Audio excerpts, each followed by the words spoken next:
So thank you so much for taking a few minutes to chat with me. We mentioned it right at the beginning. You've been to Rochester a bunch. You've played here a lot. You keep finding yourself back here. What do you like about playing in our neck of the woods? Well, boy, I think before we could actually sell a lot of tickets or have a lot of fans, we started playing Rochester, and that festival has been so good to me, and early on supporting us and believing in us. And then you can literally feel the enthusiasm of the audiences grow as we continue to come back over the years. I don't know how many times we played the festival per se, at least 4 or something like that, 4 or 5. But I know like that the hall there, we played many times, and we played different venues. We've done a bunch of privates up there for fundraisers for the festival and stuff like that. And people are lovely. The music audience is terrific. I mean, obviously you have the impact of Eastman there and everything. So it's not a math equation that's hard to draw up, that you would have some very, big time music fans there. But I've just been fortunate enough to be able to be asked, and we're coming back and looking forward to it. Let's actually just stick with that concert before we get to some of the other things. We mentioned off the top of Veronica Swift, who is also a jazz festival favorite. She is singing with you guys. She's been on the road with you guys for a couple years. I've had the chance to speak with her as well, but talk with me about what makes Veronica such a great performer. Why is she someone that is on the road with you? What about her, is great and fits well with what you do? Well, I try to go out and scout, or basically surround myself with excellent musicians, that more than just being a good musician, because I don't know, there are a lot of very, very, very talented people in the world, but then there's some other kind of star factor or ability to like have charisma on stage, and that's a harder thing to put your finger on. Like you can be talented and not want anything to do with an audience. That's not an unusual thing, and it's not bad. I mean, just what it is. Veronica has this super rare gift of like all the study and the as I guess they say in music, the chops of having like this great kind of understanding of jazz, but then she's got that other star quality thing that I think is so profound with her. I saw it when I first met her in a little jam session in New York 3 or 4 years ago now, and she's been on the road with us ever since. So when we can get her, so I think she's just extraordinary talent, and I would say that about the rest of the people in the band, my violinist and the drummer and everyone. But Veronica has that that star quality as a singer, which is kind of more elusive. That's actually something I wanted to touch with you upon when we talk about the star quality and being in front of an audience. If I may say, that's something that you have a talent for as well. The ease in front of the audience, the interaction. And obviously there's been a lot of really talented band leaders throughout the years who might not sing, but they're band leaders. They're interacting with the band. They're interacting with an audience. When you were first working, or, moving on from being kind of like a working trumpet player to being the guy whose name it is, it's your band, you're the guy, you're the people want to see. How did you grow and cultivate that presence, being in front of an audience? Because it looks easy, but I'm sure on one hand, it's also tough. How did you grow that skill of being comfortable in front of an audience and having that kind of ability to have the audience participation?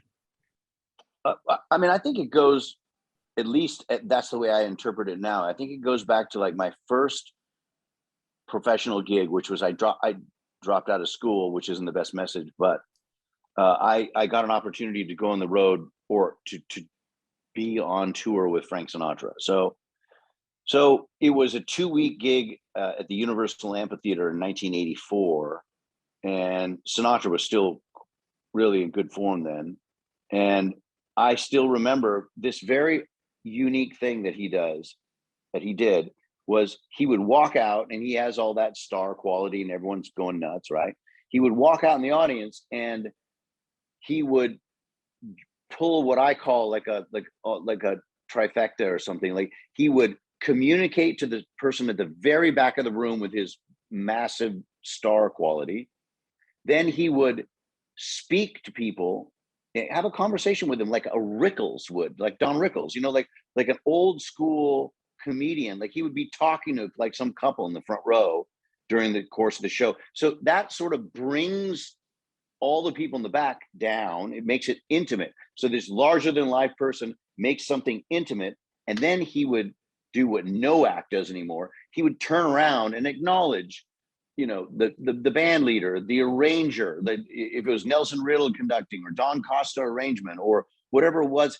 So you had the audience kind of in on the game. In other words, they feel like they're watching something that's not going to be reduplicated the next day. Whatever chemistry is going on the stage, he's making the audience feel that they're in on watching something that's developing. And so I figured out, like, I'm not going to be an artist with like big pop hits.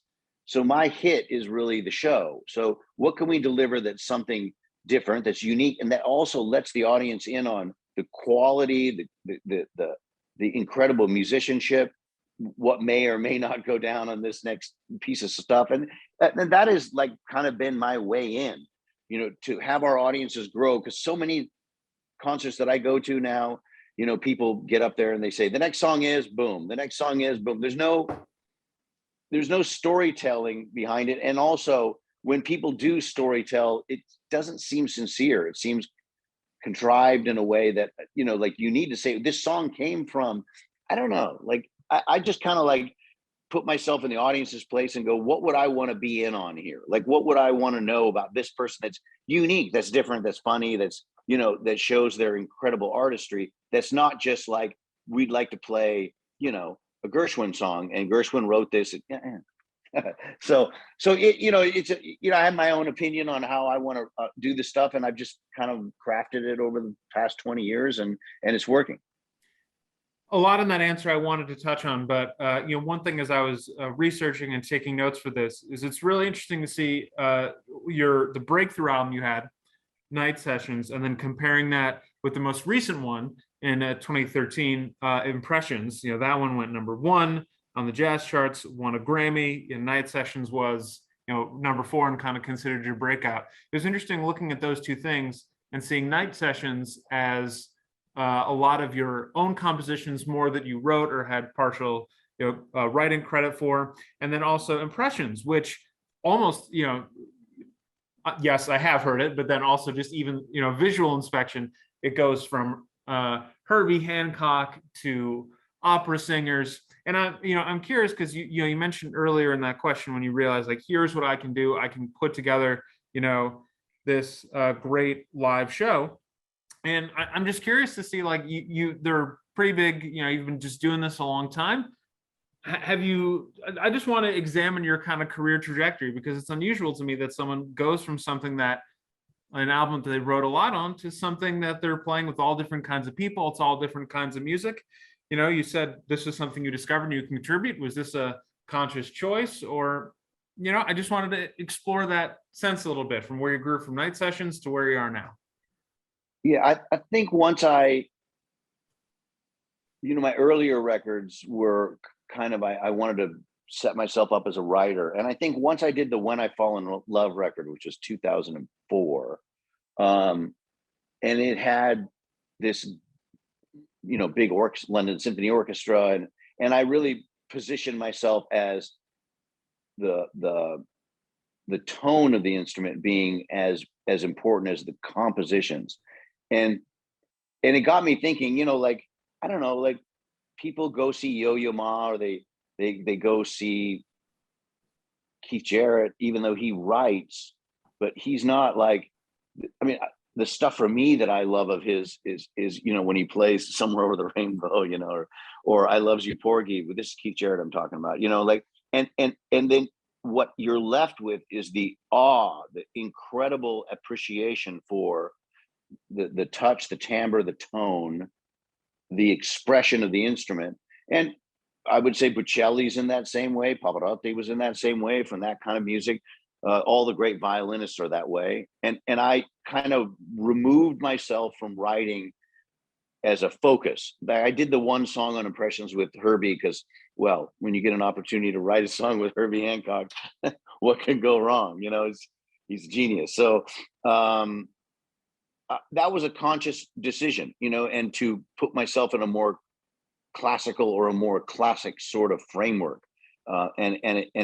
It was a really good decision for me. Now, on my next record, I may write a little bit, but we play Hallelujah every night, and people in the audience are crying, and I think that that's a wonderful thing, to look out there and see that emotion being connected, but no one's singing it. It's just me playing it. So I think that I kind of figured out where my strong suits are and where they maybe aren't, or maybe it's more difficult for a instrumental composition to like really puncture the consciousness of people. I'm not sure. That I know there was a radio format that would play instrumental compositions, but it all sort of seemed, as the years ticked on, it all sort of seemed homogenized, and you lose that ability to have that spark, to have one person get like a really big song, that really people really like. It just seemed to be like format driven rather than artist driven or something. Does that make sense? It does to me. I was going to say, I also record a lot of jazz concerts outside of my news bubble, so I get what you're going for there. Yeah.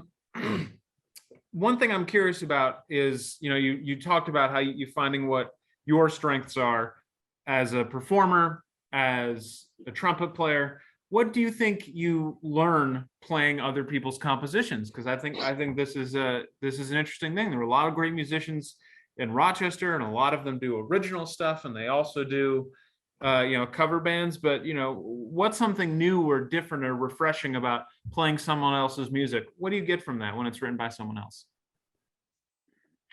Well, you get recognition from the audience that they at heart, when we play Blue and Green or something like that, or Sketches of Spain, the concierto, people have some sort of imagery of that. They relate to it, and then it's up to you, obviously, to like pull it off. There's been a lot of people that have covered Hallelujah, and a lot of people have covered Cinema Paradiso and all that stuff. So you have to, bring something. By the way, there's a lot of people that have covered Brahms and Bach, if you could call it that.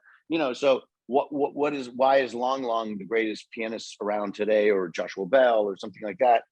Because they bring something to the table that's, their beautiful sound, their technique, and all that stuff. And so it's a little bit more of a classical approach, but I took that, and it's been one of the better decisions I've made in my life.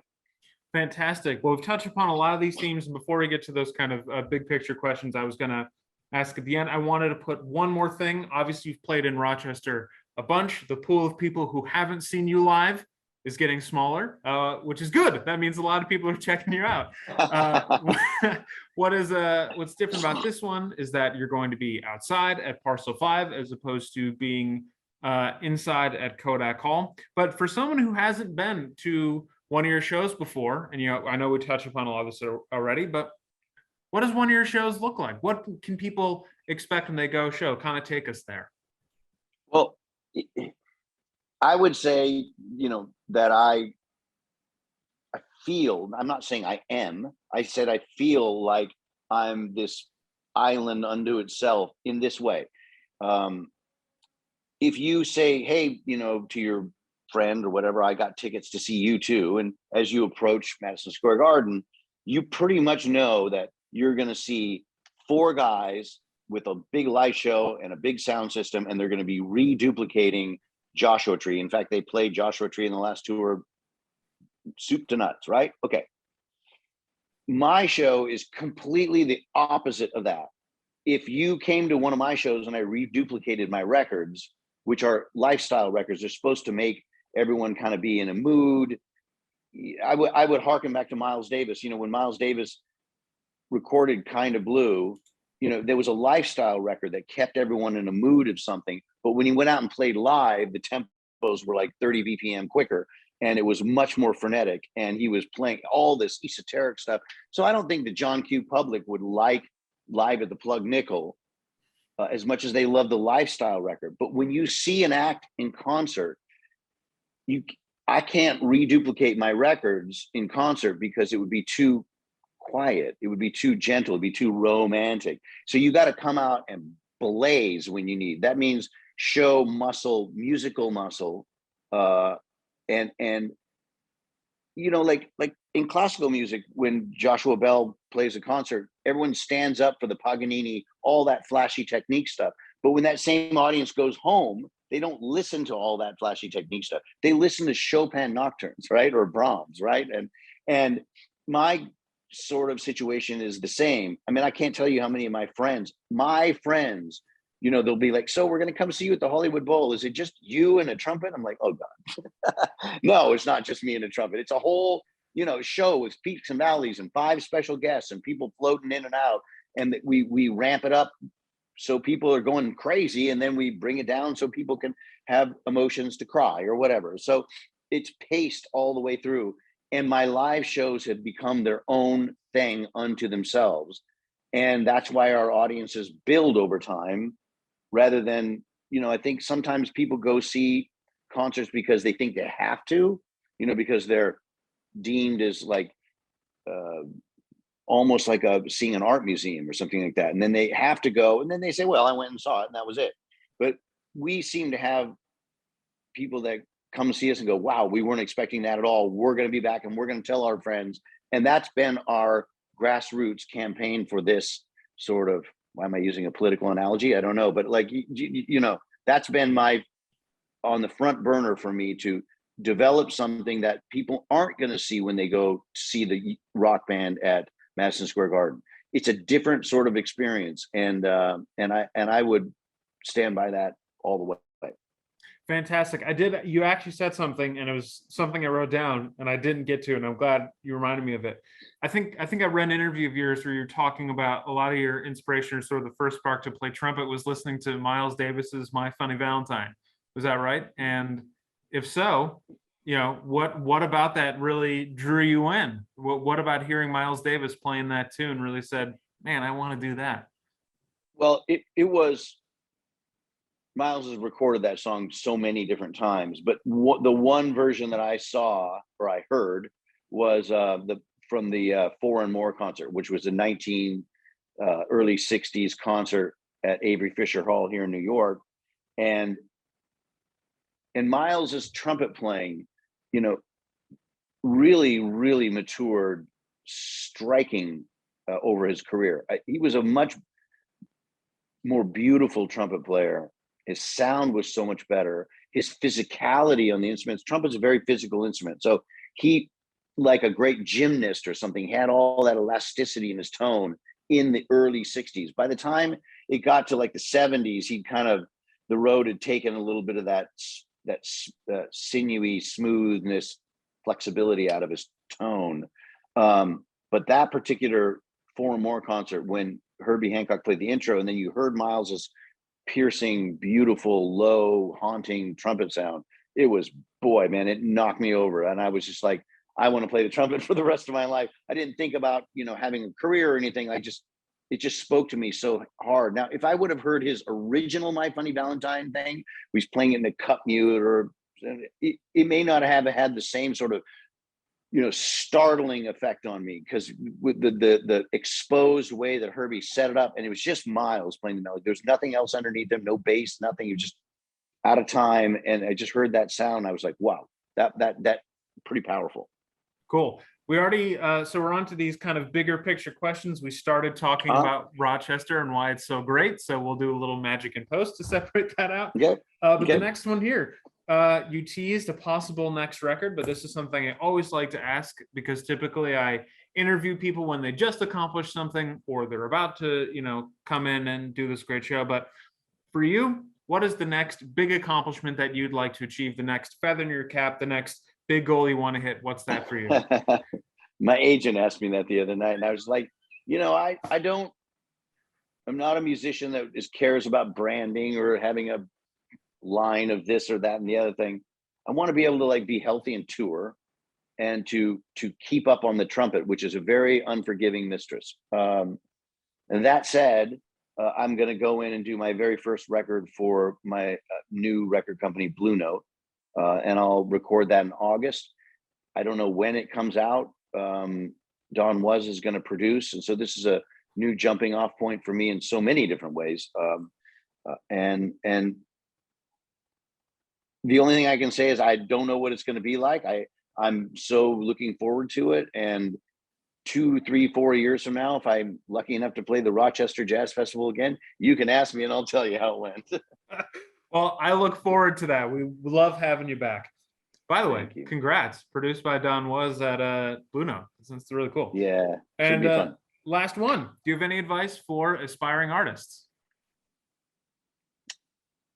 I don't know if my advice is any good. I mean, I'm so like, you're talking to someone that's never been on Instagram or Facebook or TikTok, and I don't really partake in the things that people kind of wrap themselves up into and need to in this day. But to fly in the face of all that stuff, I would just say to any young person, trust me when I tell you your number one currency is respect from your peers. That's why Veronica is on the road with us, and why she's touring with Jazz at Lincoln Center as well, and why I think she's going to have a real big career is because she's getting the things that are long lasting. That's respect from her peers. And if some young person can do that on a very small level, it's just in a little club, like moving someone's emotions, that will snowball into something that's more long lasting than just I put up something cool on TikTok and it's fleeting. I don't know. That's the only thing I would say is be careful of the instant gratification of what you think you're getting from another like, and just try to hone in on what is really important, a beautiful sound or a beautiful playing or whatever your trip is,